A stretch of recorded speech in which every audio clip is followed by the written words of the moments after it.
For most people, buying a home is an amazing opportunity. However, all it takes is one mistake, and you could end up losing that home and possibly losing your earnest money. So, in today's video, we're going to break down the 5 biggest mistakes home buyers make when buying a home. So, let's get into it.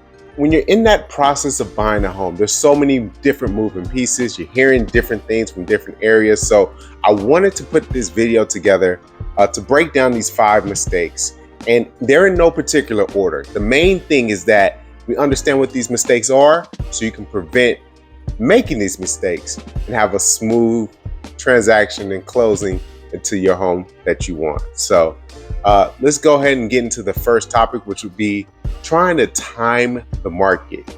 Now, nobody knows where the market's going. Nobody. Anybody who says they know exactly where the market's going to be at next year, run from them. Don't walk, run from them. Because the market is always moving. It's always changing. It's always different things happening in the world that affects our market. It affects interest rates or affects inventory. So trying to time the market is very tough. I think the most important thing is finding out where you're at in the market right now as far as can you afford the home. Don't try to time the market. Just look at your personal situation. Look at your personal finances and see where we're at, because the market's always changing. So the biggest thing, if you're financially stable, you found a home that you like, it's an area that you like, the house works for you perfectly as far as functionality, go ahead and make that move. The next thing would be waiting to get pre-approved. The flaw with that is you find that perfect house. Now you're rushing to try to get all the documents over to the lender for the pre-approval. That pre-approval might take some time, especially if it's on a weekend. Go ahead and get pre-approved, because also what it's going to do is it's going to help you narrow down where you should be looking, right? You're not just going to be looking everywhere because you don't really know how much you are qualified for and where you want to stay at as far as your payments. And the best way to do that is to get pre-approved. Number 3 would be make sure you're getting your inspections done. If you're about to buy this home, $250,000, $500,000, $1 million, you want to know everything you can about this home before getting to that closing table. It's an investment. I highly recommend get that home inspection done. And as a bonus tip, even if it's new construction, get that inspection done. Don't think just because it's a new house that I don't have to get an inspection done. Or because it's a new house, I'll let the builder's inspector take a look at it and they said it was fine, so I didn't get my own inspection. Get your own inspection. Hire your own inspection company, because it'll just relieve a lot of the issues that people who don't do it have down the road. Don't overanalyze. Now we do want to do our research.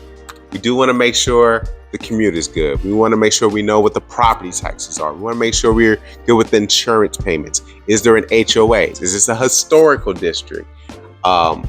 So many different things that we need to know when buying a home. If you're in a price point in an area where homes are selling within 30 days or less, there's most likely going to be some competition. Try to get as much information as you can ahead of time, right? Just get all the information ahead of time so we can analyze this. But if it's taking you 4, 5, 6 days or more to come back with an answer, don't be surprised if somebody comes and swoops that home up. I'm actually going to give you guys 6 tips. I said 5, but I'm going to give you a bonus. So this is the 5th, and then I'm going to give you a 6.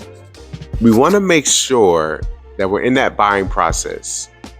Don't make any large purchases, right? Because once you've got pre-approved and a lender has looked at all your numbers, they're basing it based on the information you have given them.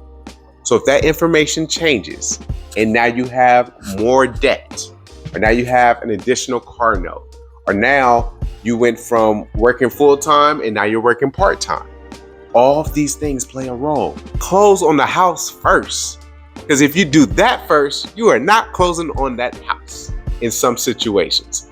So we got to factor that in. And then the bonus one, number 6, not hiring the right realtor.